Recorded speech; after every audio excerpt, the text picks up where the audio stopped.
Y'all ready? Yeah. Let's go. Come on. Tiger Rag Radio is on the air. Let's crank this thing up. We're statewide, breaking down the latest happenings with LSU athletics. This is us. Hear from the coaches. Our time is now with LSU basketball. The players. Having fun and we working, baby. That's it, baby. The recruits. One way or another, we're going to make history. And those who cover the Fighting Tigers of LSU and the SEC. LSU is the best job in football. It's 2 hours of nonstop LSU talk. I came here to win. We're going to win immediately. Tiger Rag Radio is brought to you by Cummins. Cummins creates power solutions that the world depends on. Louisiana Beef Industry Council, Boudreaux's Electrical Services, and Louisiana Farm Bureau Federation. Get ready to talk Tigers with producer Case Kieschnick and our hosts, Todd Horn, Jeff Palermo, and Glenn Gilbo. There's more players that are better people than they are players. This is Tiger Rag Radio. Welcome back to Tiger Rag Radio. Glenn Gilbo here, Tiger Rag editor, with Tiger Rag executive editor Todd Horn and Tiger Rag writer Case Kieschnick, filling in for Jeff Palermo, who's on vacation. We are joined now by LSU Associate AD and Chief Financial Officer Matthew LaBorde. Matthew, how are you? I'm doing great, Glenn. Great. Thank you all for having me. Sure. Thanks for joining us. Matthew is in his 15th year at LSU. Matthew, what can you tell us in general about the summit going on at the governor's mansion, and what do you think will be happening tomorrow?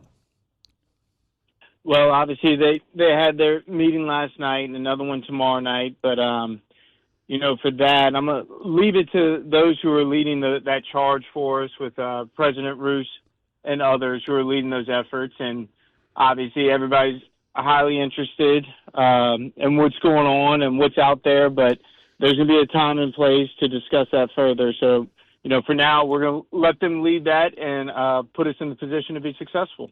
And that's been worked on since, I think, February, right? They've been working leading up to those meetings. Is that correct? There has been discussions, but in reality, there's been discussions for the last several years Right. with not just LSU, but, you look across college athletics, everybody knows the financial landscape has changed. And so it's our duty to listen to everything that's out there, the creative financial options, just different things that will put us into position to be successful. Hey, Matt, this is Todd. How are you doing? Doing excellent. Good. You've been at LSU for 15 years, as Glenn said, but you've also been the CFO of the athletic department since 2021, and that's when the transfer portal and NIL actually started. So you've been there at a rapidly changing time, and my question is kind of more esoteric, I guess. But like when fans hear about $1 billion valuation of athletic departments, and they say LSU's the $1 billion brand. From your perspective as a CFO, what actually creates long-term value for LSU athletics?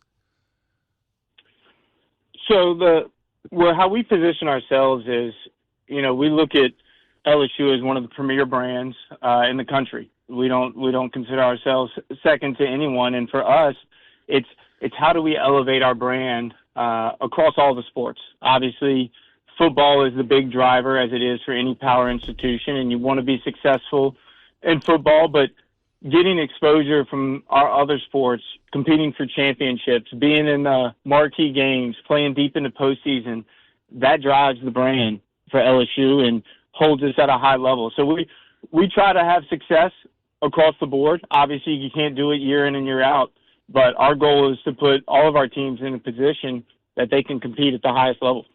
So one of the other questions I have is kind of related to that, may not seem related, but it's how important in your calculations, in your forecasts, and your planning is how important is premium seating and premium experiences and future facility development to LSU's financial future? Critically important.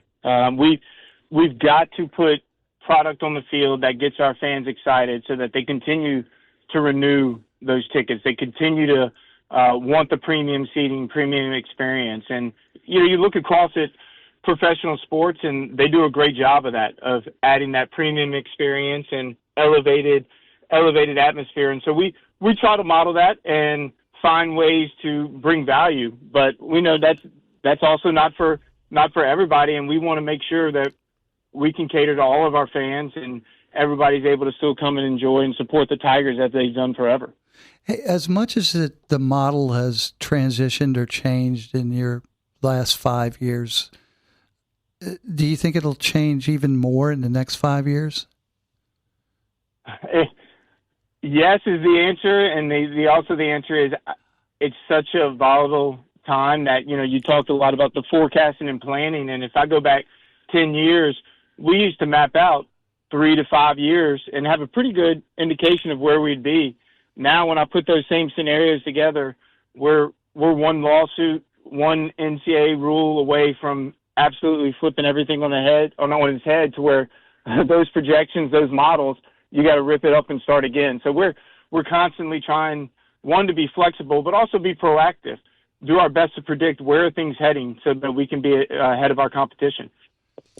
Talking to Matt LaBorde, LSU Associate Athletic Director and CFO, Chief Financial Officer, and you also work with football scheduling, which is relatively new in your job. Verge Osberry used to do it when he was Deputy Athletic Director. What are some of your goals and what's interesting about working with the football scheduling? Yeah, as you said, Verge has done that since I've been at LSU and has done a great job putting our teams in position to be successful. And so trying to continue that, but now I'd say we have a few anchors that we work around. We're always going to try to have 7 home games to make sure we have value for our ticket holders. We're always going to put our teams in position to hopefully be successful, make sure that they can win and compete on the field and get into postseason play. And we're working through right now. It's the landscape's a little different. As you know, SEC's switching to those 9 games instead of the 8 that we've been at in the modern era. So that's changed how we looked at things, as well as we're now required to have another Power 4 opponent. So when you look at it, we're playing 9 SEC games plus a Power 4 opponent.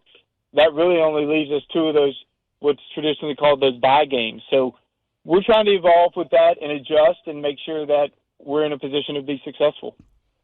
How long is our SEC teams going to have to continue to schedule one Power 4 opponent? Has there been discussion to eliminate that because of the new 9-game schedule? There's always discussions to make sure it's the best model to get us as many teams as we can into postseason play. So while I believe obviously that's there for this year, I believe it'll be there for next year.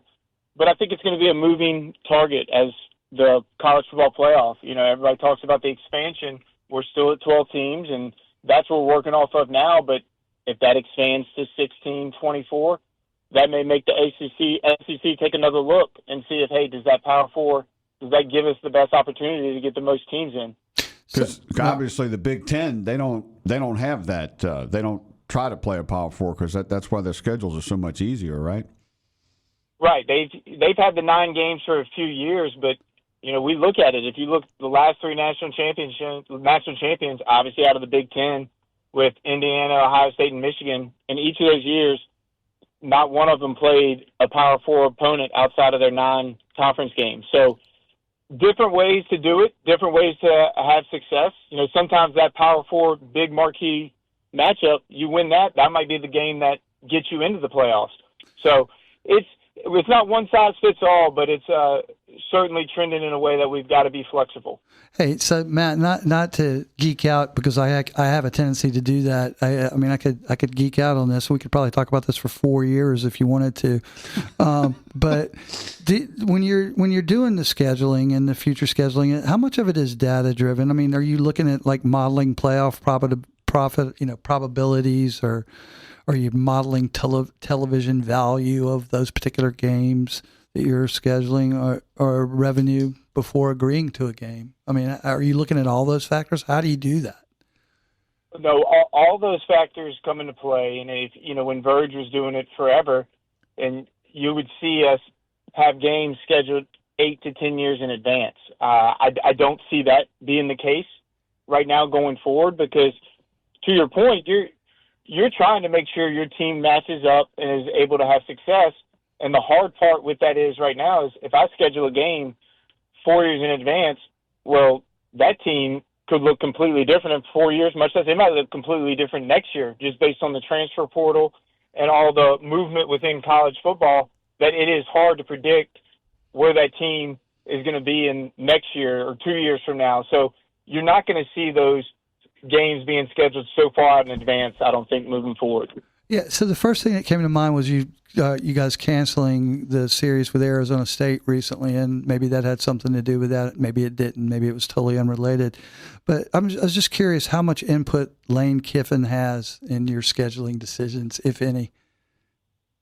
He is. He'll have a lot of input in it. So for this upcoming season, obviously those games were scheduled a couple years ago, so we are where we are with the current schedule. But we've been talking with members of his staff, trying to understand how does he view things, what is his philosophy, so that as we try to fill those bye games and that as of now that mandated Power 4 game, making sure it aligns with how he prepares his team and how he sees his team being able to progress through a season. Who are the Power 4 teams after Clemson coming up? So right now we will have Clemson here this year, finishing off the home and home with them, and then we're scheduled with SMU home and home with them. The game with them has been moved to Jerry World in Dallas when we go play them. That's our next one, and then after that we're still evaluating and looking at options because, as you mentioned, the Arizona State game, we mutually agreed with Arizona State to pull that one off the schedule, and so we're looking at future opponents now. Hey, Matt, this is Case. With that Arizona State announcement kind of soon after, y'all also scheduled a few new in-state opponents in the coming years. Some of those games, at least as it stands right now, would be Week 0 matchups. Does that reflect a consideration that the college football schedule as a whole might get moved up? And also, what does it mean to schedule those in-state schools? Yeah, so the in-state schools we scheduled 4 that just recently came out, and I think you'll see us continuing to do that. A lot of reasons behind that, but we want to these bye games. It's a lot of money you pay to these opposing schools, and if we can keep that within our Louisiana footprint and help our schools within the state, that's what we want to do. It obviously gets some fan interest. It helps with travel, build some excitement. So I think you're going to continue to see those games get scheduled. And then as well, it's the Week 0 piece is, yes, that is new. Starting next year, we're able to play those games in Week 0. And so there's a lot of strategy that we're working through on that because it's going to open up in most years to have the double bye. And so how do you position yourself to have those buys set up at opportune times during the season? Because there are certain weeks where it's an SEC game. You can't have a bye, but there is some opportunities and flexibility in there to try to be strategic. But the Week 0 pushes that season up and spreads it out a little bit for us.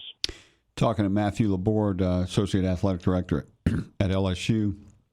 Just a minute or so left. Matthew, you were working at LSU when Will Wade first came to the Tigers as men's basketball coach in 2017. What do you remember about those early years working with Wade?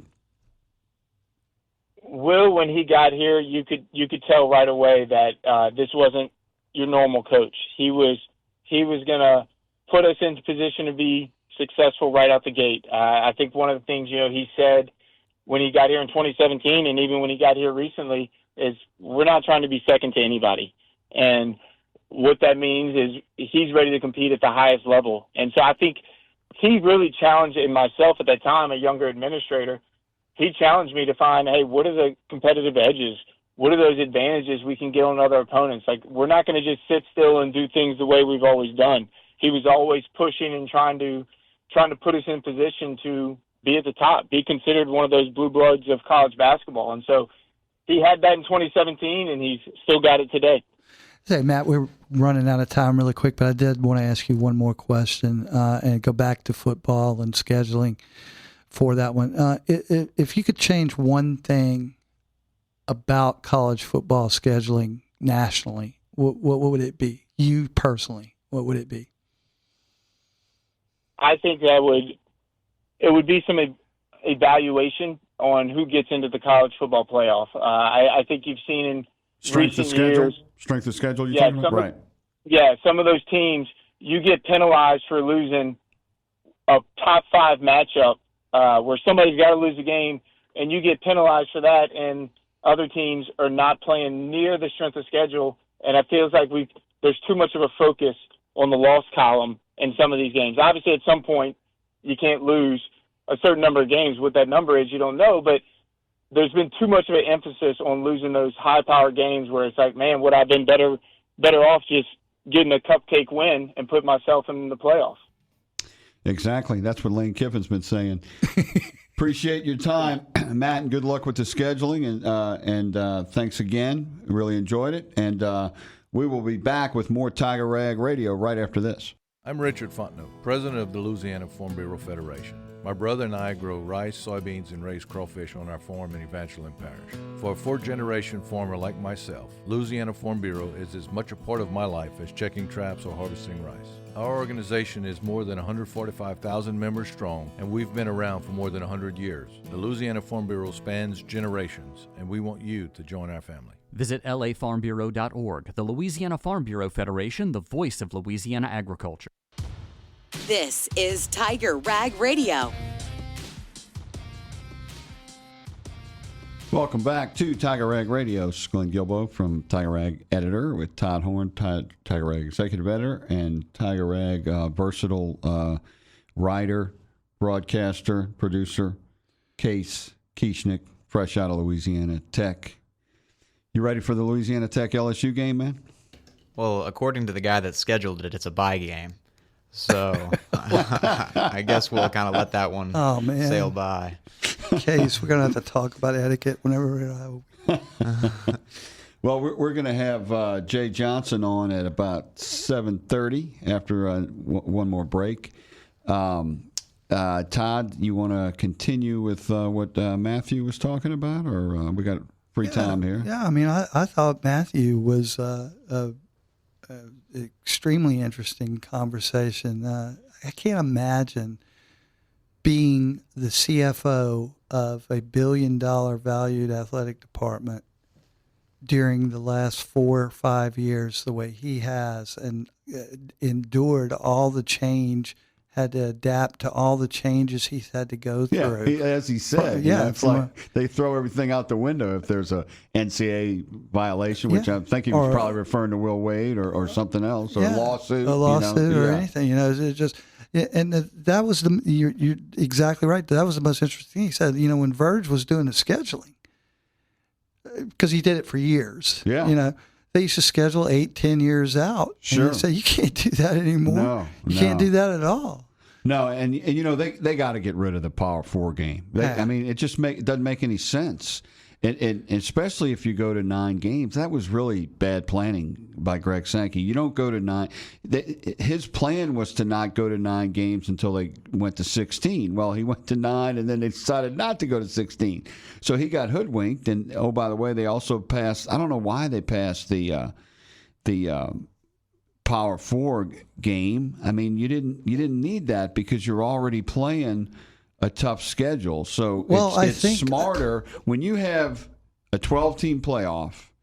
It's smarter to have an easier schedule. That's just how it is. And I think it all goes back to what Matt was talking about and what Lane talked about at SEC Media Days, and that is, what is wrong with you guys that are figuring out who's going to get the playoff invites if you're not considering strength of schedule? Right. I understand that. I understand that. But it still makes more sense not to try to stress strength of schedule and just play easier teams. I agree. Because your league's tough anyway. And you know what? It also helps with injuries and playing backups. No, I completely agree. I understand all that, but it's unfair right now. Well, it's unfair to be in the SEC right now. Right. I mean, and part of that's the SEC's fault. It'd be much better. It'd be much better to be Notre Dame and independent and have a fluff schedule. And Indiana's got a fluff schedule, but still they beat the hell out of people at the end of the year, and having an easier schedule helps. And And just because you have a better schedule doesn't mean you're better than a team that has an easier schedule. Right. But the team with an easier schedule has a better chance. I mean, when Alabama beat the hell out of Miami in the 1992 National Championship game, Miami had a much tougher schedule. But when it came down to it, Alabama was much better. Well, and Indiana was much better than everybody they played. And you don't have to go much further than LSU last year. I mean, everybody thought that was a top 10 after the week 1 win over Clemson, a top 5 supposedly Clemson team. Everybody thought LSU was a top 5 team. Those were two bad teams. Those were 2 bad teams. Yeah. Bad teams. And LSU still finished 7-5 in the regular season. And they weren't a good team at all. No, And I think that's what they got to do. Even if they don't, even if they start weighing strength of schedule, I think it still behooves the SEC not to have that Power 4 game, because they're still going to win strength of schedule arguments and numbers just by playing SEC teams, especially if you're playing another one. But it's all perception-wise. There's no standard. There's no way to really evaluate it. I think that's the point. Yeah. As far as that, because they've got to really, I don't know if they're talking about going back to computers to evaluate strength of schedule or what, but there's got to be a standard. There's got to be a standard. If Notre Dame only loses 1 game this year and makes the playoffs, they don't play anybody this year. Yeah. They play nobody. And, look at LSU's schedule this year. Alabama's just another game this year. You got Texas at home. You got Texas A&M at home. You're going to Ole Miss. You're going to Auburn. You're going to Tennessee. You don't need to be playing Clemson. They ought to be playing McNeese in this first game. And, this is a much better TV game when you play Clemson. But this team needs an exhibition game. Well, this team in particular does. Yeah. And they'll probably beat Clemson, but it's a dangerous game. All right, we're going to take another break, and we'll be back with the man of the hour, Jay Johnson, LSU baseball coach. The East Baton Rouge Parish Library believes that supporting the education of students is good for us all. That's why we provide access to live, in-person, online tutoring through Homework Louisiana. Make available free test preparation tools through Learning Express and Mometrics.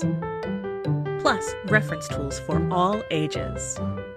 Get a library card. Get free education at ebrpl.com/homeworkhelp. How you doing? This is Snoop Dogg. Tiger Rag Radio. Ladies and gentlemen, boys and girls, you are tuned in. Talk LSU sports, interviews, opinions, and your calls around the Tiger Nation. Baton Rouge was a life for me. Home with LSU Tigers. Now more Tiger Rag Radio. Hey, we love to score and get highlights and championships and play to win. Tiger Rag Radio. Welcome back to Tiger Rag Radio. This is Glenn Gilbo, Tiger Rag editor, with Tiger Rag executive editor Todd Horn and Tiger Rag writer and radio star Case Kieschnick. We're now joined by Jay Johnson, LSU baseball coach. Jay, how are you? Doing great. How are you guys? Great. Thanks, man.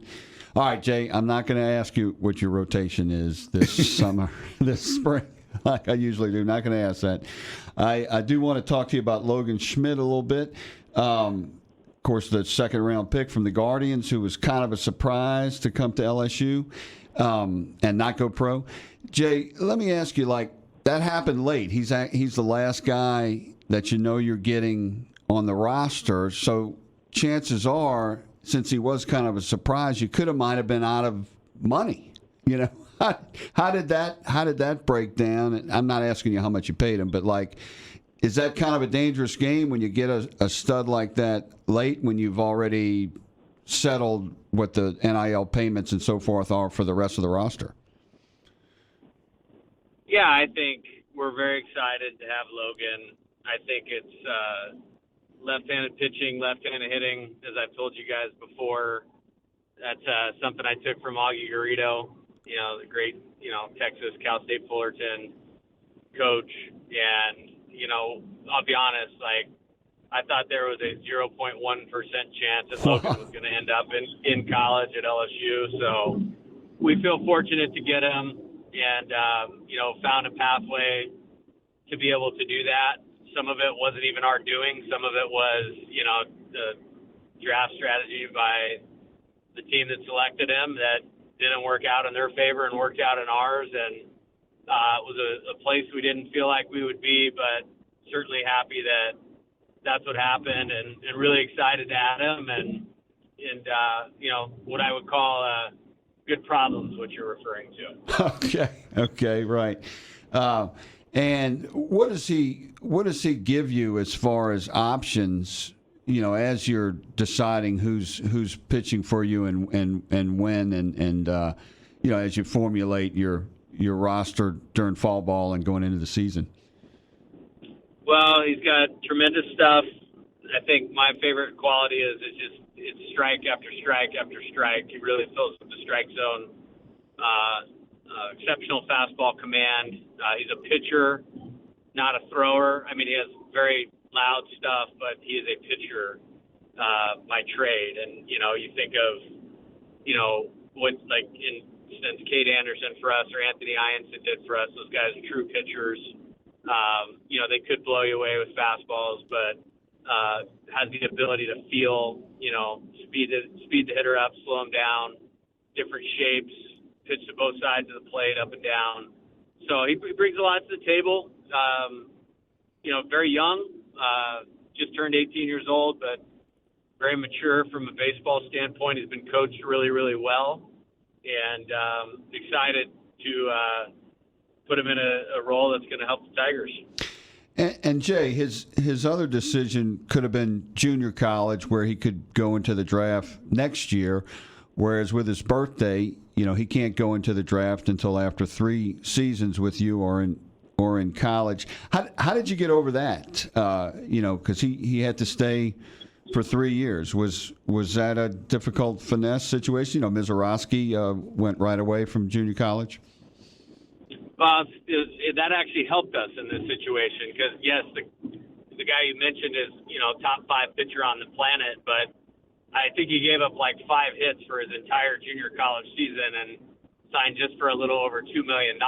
So the logic was you have to almost be perfect, Logan, to get a little bit more than what you're offered now out of a junior college. But recent LSU history suggests, when you had the number 1 pick, the number 2 pick, the number 3 pick, the number 5 pick, the number 6 pick over 5 years, that's going to be time well spent, not just from a money standpoint and potential, but development, life opportunity, playing meaningful baseball, education. There was a lot that tipped the scales in our favor, and he's a sharp kid, good people around him, and we really just laid all that out. So, Jay, with this recruiting class, I mean, you built a foundation. Obviously, it's a transient sport these days, but that's a great recruiting class, and I'm sure you'll retain who you need to retain moving forward. But when you combine that with what you did in the transfer portal, how is this team going to just characteristically be different, and perhaps noticeably different, even in the spring? Yeah, I think I always look at the what and the how. Where do we need to be better? Need to be better on the mound. Need to throw more strikes. I think some of the pitchers that were there last year, the ones that are returning, they will be significantly better. And that's just me believing in them, believing in our development as a staff, believing in time with experience. And, it's not just, Casey Evans, William Schmidt. I believe a guy like Danny Lackenmeyer is going to be better. A guy like Ethan Plogg is going to be better. A guy like Reagan Ricken is going to be better. Zion Theophilus, Cooper Williams. I think we have a number of candidates that are more than capable of outperforming 2026. So then you add a bunch of talent, with the guys we did in the portal and the high school pitchers. So I feel like that side of the ball is going to be significantly improved. Then we need to play better defense. And when you look at, retaining Steven coming back, that was a surprise. So we all love how he plays shortstop. Adding Dawson Park, who's an elite defensive player, Cade Curlin's probably played more games at second base than any player, in college baseball going into next year. And we got a really good freshman shortstop named Parker Lowe that's an exceptional defensive player. So I feel like we're better there. Defensively, at catcher, we need to be better. Right. Again, I believe Omar and Cade have a lot of talent, and they got a lot of experience. And so, usually when talented players get experience, they improve. So I feel like a lot of areas we need to be better in that we're going to be better in. And so I feel excited about that. Optimistic, maybe a better word. Right. Which of the returning players, whether it's Stephen Milam or Cade or whoever, which one of them has taken the biggest step as a leader right now? Yeah, it's a good question. I think, I will go hats off to Stephen right now. Like, as we were going through this process last week with Logan, he was texting me frequently, like, what do you need me to do? Do you want me to reach out to him? Can I reach out to him? And ironically, I was having a conversation with Logan's mom after his decision had been made that Stephen had reached out to him immediately after it was public. And I'm proud of him for that. He's a very reserved guy, but has really grown as a person, at LSU. And I think that's been reflective in that example right there. All right. Well, that's great news, man. It looks like you got a really good team. When do y'all start fall practice? Well, we'll start individual workouts right away in the weight room right away. So essentially first day of school. I think might be off by a day or two, but I think we're going to start our full 45-day team segment like October 8th. And then we'll run that right up until the last weekend of Thanksgiving, and got some good fall games on tap.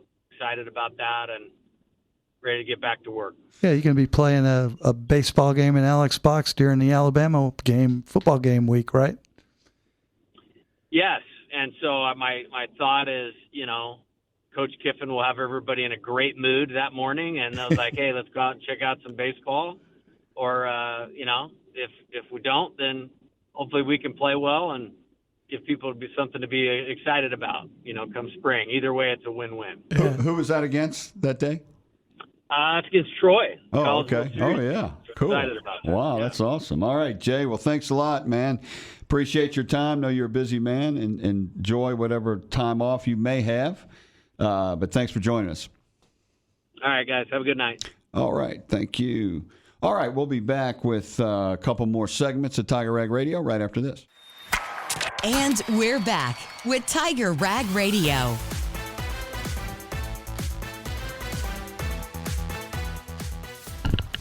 Hello, welcome back to Tiger Rag Radio. Glenn Guilbeau, Todd Horn here, and Case Kieschnick.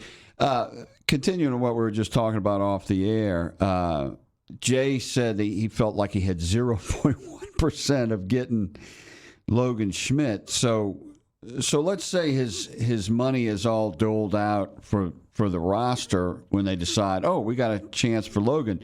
One of the things they could do is he could go to a donor, he could go to somebody and say, or go to Verge and say, hey, look, I realize that everything's in right now for this roster, but we got a chance to get a great player. Can we do something? Can I borrow against my roster limit next year and go extra this year, or something? Hey, we got to get something together for this kid because he's thinking about coming to us instead of taking 1.7 with the Guardians. Yeah, so I think what that really comes down to, and I have no idea how much money they had to pay Logan Schmidt or anyone else for that matter.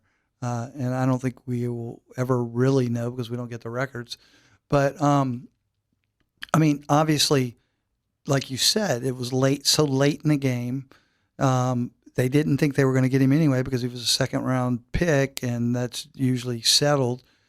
I think any variable money that Jay was able to come up with came via NIL. Yeah. Because the revenue share, you couldn't borrow from next year like you suggested. So that had to be evaporated. Now, maybe they made some roster changes in anticipation or preparation for it, and were able to free up some of that money.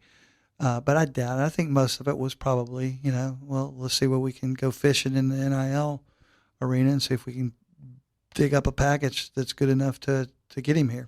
Yeah, and the other thing too about baseball, a lot of the baseball players, just the way it is, they come from well-to-do families anyway. It's a little different than football and basketball, speaking in general terms. So, he might not have been talking big-time money. He may have looked at the Guardians, because they never came to an agreement. The Guardians didn't come to an agreement with him before the draft, which is usually how it's done, and Jay referenced that. So he might have just, wanted to see, well, if they pay me, shoot real high, and if they don't give me that, well, then I'll just go to college. And he may have wanted to go to college from the very beginning because he's seen Skeens, he's seen Cade Anderson. Well, and to that point, I mean, I think what Jay said, that, when you brought up Mizorowski going to junior college and then going but only getting picked in the second round. And only getting $2 million. Yeah. Where he's able to point to Curiel, he's able to point to a bunch of other Paul Skeens, Cade Anderson. And just say, look at them, $6 million, $7 million, $9 million, $12 million. And the kid's going, yeah, if I can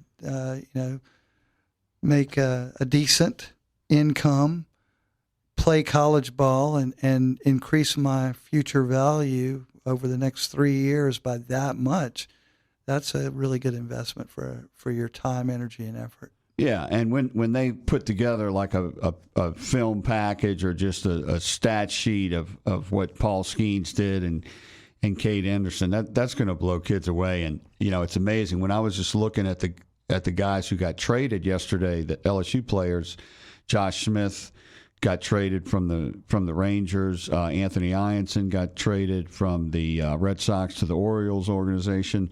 And there was another one. Kevin Gausman. And I was looking at where those kids were drafted in high school, and then they dramatically went so much higher after they went to LSU. Like they were all first rounders, right.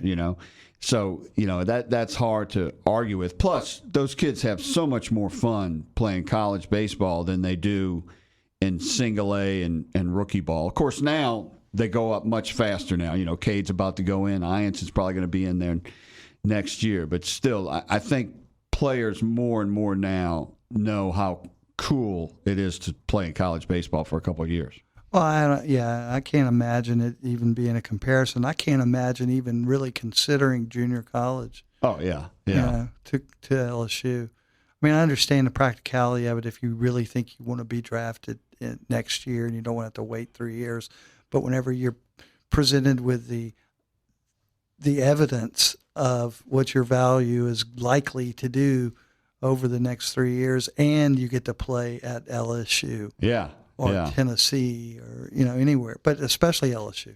Yeah, and even the guys who went and had big major league careers and pitched in World Series and postseason, like Mike Soroka and Chad Ojay, both of them told me at reunions that they felt like when they got to the postseason in Major League Baseball, they were more prepared than some of their teammates because they had pitched in such pressure situations. Not only in Omaha, but in Alex Box, too. Good points. You know what else? And this is a completely different subject in a lot of ways, but we kind of touched on it there at the end a little bit with Jay.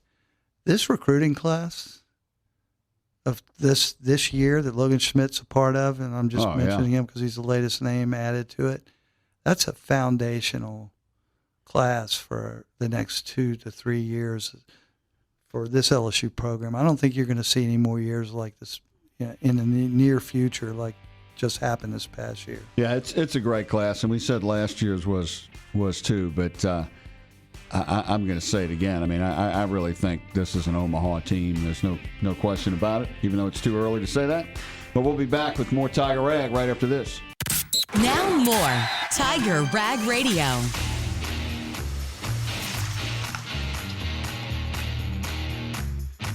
Hello, welcome back to Tiger Rag Radio, our final segment. It's been a pretty interesting show. Matthew LaBorde, the Associate AD, CFO, very interesting as he spelled out some of the reasons behind scheduling.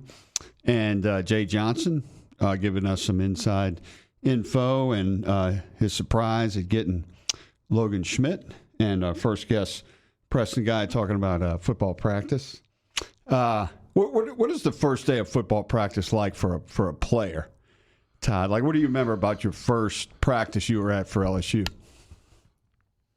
Well, I was as nervous as I'll get out. I probably threw up about 6 times before we made it to the field. I've heard that from other guys, too. Yeah, I was always, I mean, especially as a freshman, especially back then, because you were just, LSU was so big. I mean, compared to high school, and I don't think that I think it's a little bit different now, but you want to perform, and we weren't as in shape as they are now because you weren't training year round at the level that they do now, with the intensity that they do now, with the consistency that they do now, and you didn't meet with your team on a regular basis during the off season. So it was all new. You know, that first day of fall practice was really the first day. You know, you were seeing people, meeting people a lot for the first time, or it was only the second or third time you'd ever met them. So there was a lot of change, a lot of transition, and it was nerve-wracking. It's not like that anymore. I mean, Sam Levitt's been leading practices, player-led only practices, for at least the last month or so. You know, that's why one of the reasons why Lane said he didn't bring Sam Levitt to SEC Media Days, is he wanted him back leading player-led practices. We didn't have that stuff. So it's different now. So they're more oriented. They're more into it already. So it's not as nerve-wracking, I would think, as it was. But Sure. you still have that nervousness that you want to perform. And now the clock's ticking, you know, because they're looking at you right now, starting tomorrow. Every single rep matters. Every single rep matters to what, especially if you're not, you know, Jordan Seaton, and you know that you're going to be the left tackle. How much is it a difference, like these first few days compared to the first day of contact?